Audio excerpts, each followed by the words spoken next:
Olá, eu sou o Marcos Valério XR. Na madrugada de 4 de agosto de 2021, eu ia até fazer o vídeo lá perto da fogueira, mas aí o telefone estava com a bateria quase descarregada, então fica aqui mesmo. E queria dar essa minha opinião sobre essa questão aí da queima de estátuas, de derrubada de monumentos em geral, né, que foi desencadeada especialmente por essa questão da tentativa de se queimar a estátua do Borba Gato lá, que na verdade não deu em nada, porque a estátua é muito mais resistente do que eles previam. E tem uma série de fatores, especialmente três pontos, dos quais os dois primeiros eu pretendo passar muito brevemente, né? Mas o Aldo Rebelo, ele disse uma coisa muito interessante, de que essa nova esquerda, incapacitada de construir o futuro, que era a sua percepção original, ela meio que se limita a querer destruir o passado. Isso é instigante, vamos voltar a isso. E é bem curioso essa questão, como foi colocada, porque um dos responsáveis, lá que chegou até a ser preso, chegou a dizer que a intenção era provocar uma discussão. Cara, discussão já existe há algum tempo, né? Mas tudo bem, provocar a discussão, então vamos lá. E acho que é muito claro que é uma total estupidez o que eles fizeram, porque uma coisa é você promover uma discussão e uma sociedade chegar a um consenso que deve rever alguns dos seus símbolos, alguns dos seus ícones. De repente, pode ser que se chegue à conclusão que determinados personagens ou fatos históricos merecem passar por uma revisão e ser reconsiderados. Isso tem que ser feito, claro, por um grupo de especialistas, pessoas que tenham um entendimento da história, e tem que ser discutido publicamente para que a sociedade faça essa revisão. Né? Agora, você cria um ato de vandalismo, um ato literalmente criminoso, anônimo, por sua própria espontânea vontade, arbitrariamente promovendo esse tipo de terrorismo simbólico, sem o consentimento de um pacto social geral, qual a diferença disso para aqueles outros que, no sinal oposto, vão, por exemplo, querer destruir um símbolo de Zumbi dos Palmares, ou de Che Guevara, ou da própria Marielle Franco, vão lá quebrar uma placa da Marielle Franco. É vandalismo, do mesmo jeito, é crime. Que não passa por um crivo, não passa por uma discussão séria. O fato curioso aí é que, se a gente for passar a refletir sobre essa questão dos bandeirantes, né, que tem uma série de vídeos aí que estão tratando dessa questão muito bem, não vou entrar em detalhes, mas que sabemos que já é uma espécie de revisionismo histórico, esse conceito de bandeirantes. O mais curioso é que, apesar de sim ter um histórico sério de bandeirantes que de fato exterminaram, escravizaram índios, que poderiam ser considerados genocidas sim, Borba Gato é exatamente a exceção. Não tem nenhuma referência histórica de que esse cara tenha matado um índio na vida dele. Até pelo contrário. O cara, ele era praticamente um índio. Ele não era branco. Ele passou 15 anos, no mínimo, vivendo entre os índios. Chegou a ser um cacique. Não tem nenhum registro histórico que ele tenha matado um índio. Pelo contrário, ele matou um branco. Alguém da coroa portuguesa. O motivo pelo qual teve que fugir. Então é muito curioso que eles escolham para promover iniciar esse processo, né, de desconstrução, justamente à exceção de um fenômeno mais amplo. Né? Mas tudo bem, vamos pensar sobre esse fenômeno em si. Sim, se os bandeirantes, muitos deles mataram, escravizaram índios, se o processo de invasão das terras brasileiras, ou melhor, que alguns chamam de invasão, né, porque na verdade não existia um Brasil antes, o Brasil foi construído, mas a invasão dessa pindorama aqui, né, gigantesca, e a sua conversão em um país, construção do país chamado Brasil, esse é um processo de genocídio, de invasão, essas questões são discutíveis. Todas essas coisas podem ser pensadas, podem ser colocadas. Mas o que eu quero deixar muito claro é que, primeiro, eu já tratei desse assuntos muito parecidos aqui em dois vídeos. Né? Um deles é o de cronocentrismo, onde eu aponto bem essa pretensão de você utilizar o ponto de vista da sua época como se fosse o padrão iluminador que vai determinar e julgar todas as outras épocas, especialmente passadas, mas também futuras. Esse é um caso típico. É um indivíduo que, além de ter um etnocentrismo extremo, de acreditar que aquele nicho cultural, aquele segmento intelectual dele, aquele viés ideológico dele tem que ser a tábua moral de julgamento de toda a humanidade em todos os tempos, em todos os continentes, além de ter esse grau de arrogância suprema, ele faz isso não só no espaço, mas no tempo e até no plano conceitual, porque o pessoal vai julgar até mesmo obras de ficção. nesse sentido, aplicando os mesmos processos punitivos que eles acreditam que eles estão autorizados por si próprios, pelo seu próprio tribunal moral, pelas suas próprias prerrogativas iluminadas a promover sobre toda a espécie humana. Isso é um ponto, mas eu também tratei disso num vídeo antirracismo e sentimento de culpa, onde eu afirmo que por exemplo, esses antirracistas de hoje, eles seriam os racistas do passado. Se você transplantasse a mesma estrutura da sua operacionalidade de militância, da sua operacionalidade ideológica, e transplantasse no tempo e no espaço, eles seriam exatamente aquilo que eles condenam hoje. Por quê? Porque em ambos os casos são determinados movimentos de massa de ruptura. Você não precisa fazer grandes movimentos em uma situação onde há uma espécie de padrão ético, moral, comportamental, político, ideológico, já está estabelecido numa sociedade. Você não precisa fazer movimentos para implementar algumas coisas nesse sentido. Não, geralmente são movimentos isolados. Por exemplo, coisas como os Ku Klux Klan não eram, apesar de que o pessoal gosta de fingir, não era exatamente a expressão exata do modelo de sociedade. Era uma ala mais radical que se mobilizava com um pensamento ideológico mais radical, mais avançado do que o da média populacional e tentava implementar. O nazismo foi a mesma coisa. O pessoal não estava acostumado na Alemanha a mandar judeu para campo de concentração. Não, foi um movimento ideológico, um movimento de militância de massa mais radical do que a média que implementou aquilo. Então, é a mesma coisa que nós temos hoje. Esse pessoal que faz isso hoje, eles já vivem num contexto onde a escravidão já foi abolida, já foi criminalizada, e o racismo já é criminalizado. Eles são o quê? Eles são uma ala mais radical, que quer ir mais longe, por meio de um movimento ideológico relativamente bem definido, bem coeso, e que extrapola até suas pretensões, né? Extrapola os limites do considerado razoável. Então, de certa forma, pela equivalência, esse mecanismo onde você tem esse tipo de comportamento mais agressivo, mais disruptivo, que quer desafiar os padrões em prol de uma elevação ainda maior de determinados preceitos morais que já estão dados e que já são aceitos, porque hoje ninguém mais aceita genocídio, ninguém mais aceita racismo de uma forma assim, pelo menos dessa forma direta, né? Então, se já está estabelecido, eles querem dar um passo além. Então, equivalente é a mesma coisa. Existia uma sociedade mais racista antigamente, que legitimava a escravidão, e existiam pessoas que queriam dar um passo mais além, por exemplo, exterminar todos os negros, ou expulsar todos os negros, no caso dos Estados Unidos. Então, você vê que o mecanismo é o mesmo.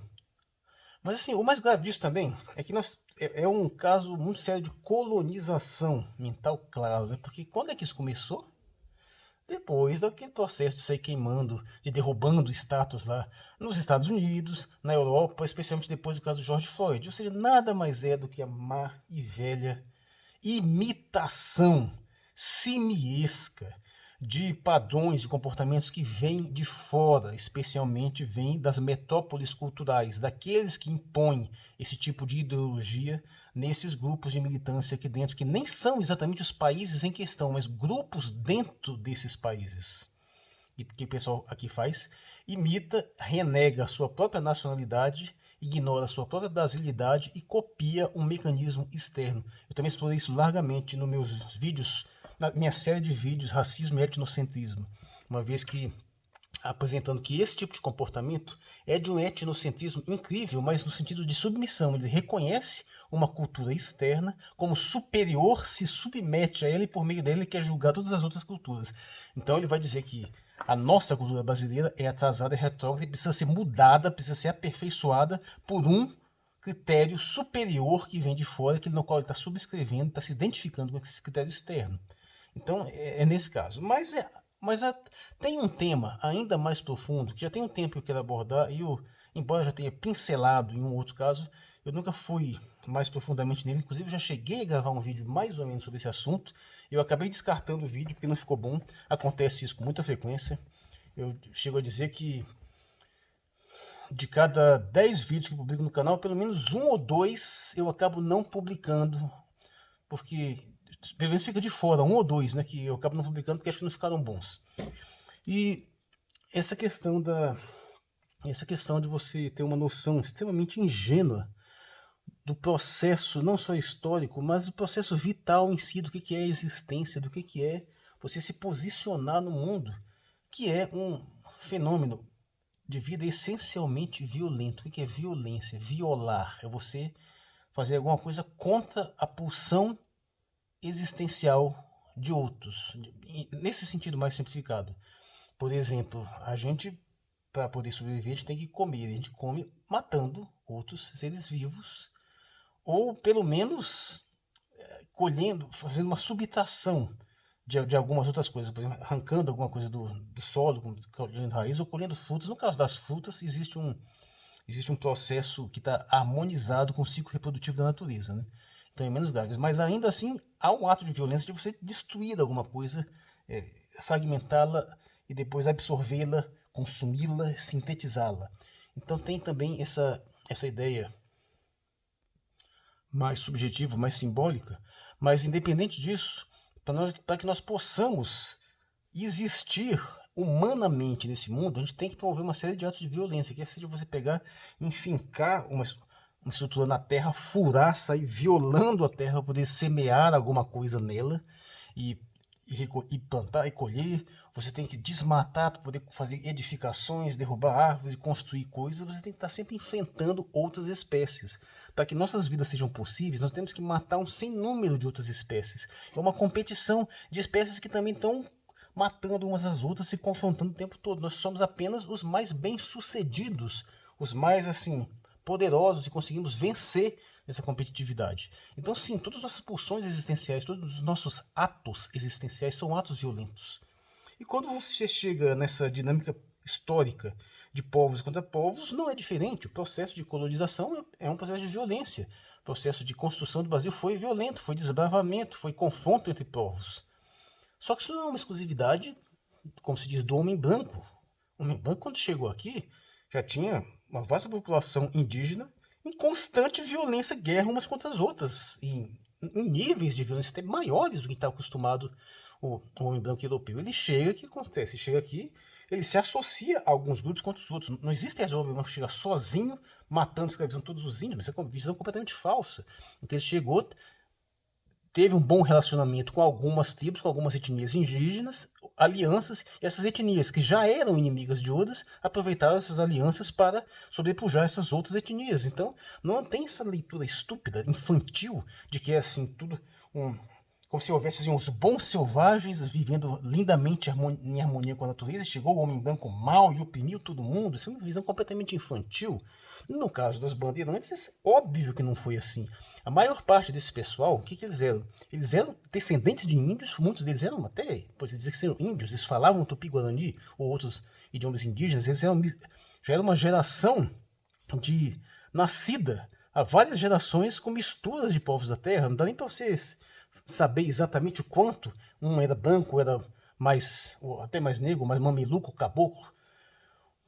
E eles estavam totalmente inseridos dentro desse universo selvagem, assim, e eles promoveram uma série de processos evidentemente violentos, agressivos. Houve sim escravidão, houve genocídio, mas não muito diferente do que sempre, do que já havia na Terra. Qual que é a diferença essencial da violência do colonizador branco com a violência que já existia aqui dos autóctones, dos índios que já aqui estavam? A diferença essencial é que o homem branco venceu. Ele foi mais forte, ele tinha mais potencial, ele tinha mais tecnologia. E ele tem o registro histórico que nos permite olhar para trás e avaliar e julgar isso, ao passo que as culturas menos desenvolvidas, que não têm sequer escrita, eles não têm nem como fazer esse registro, que sobrevive apenas por forma de mitos e lendas. Então eles não têm como fazer sequer esse julgamento histórico de si próprios, eles não têm essa memória histórica. Então fica assim, é possível eles se iludirem de uma espécie de estado perpétuo de realidade, no qual eles podem se colocar como, de um ponto de vista central, onde eles se consideram melhores que os outros. Eles podem fazer isso sem um ônus moral muito claro, porque eles não têm um registro histórico para que possa ser posteriormente julgado e reavaliado, como nós comumente fazemos. Então, o que está acontecendo aqui? Esse pessoal está julgando um processo histórico de um pedestal falso que não foi construído por eles, porque são resultados de manipuladores que não estão nem um pouco preocupados com ética, com moral, com qualquer coisa. Eles simplesmente macaqueiam uma série de vieses ideológicos e conceituais que eles não são capazes de compreender sequer a origem.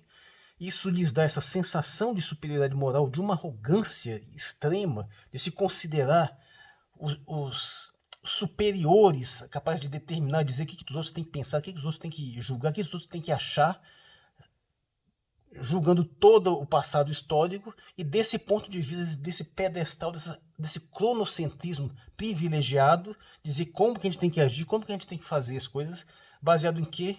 Numa ignorância suprema de como que a realidade funciona. A ponto de o camarada nem sequer saber que o caso do Borba Gato é um caso completamente atípico no contexto geral das bandeiras, e eu acho que isso não é por acaso. Eu acho que isso não é por acaso porque é uma operacionalidade estrutural desses movimentos fazer a pior coisa possível. Parece que é de propósito que eles pegam uma situação tal que já é ruim, eles conseguem piorá-la, pegando o exemplo mais inadequado e extrapolando. Então, não vou estar dizendo assim que foi consciente que eles fizeram isso, não, mas eu estou dizendo que a operacionalidade desse movimento é suficientemente manipuladora, é suficientemente corrompida para gerar esse tipo de resultado.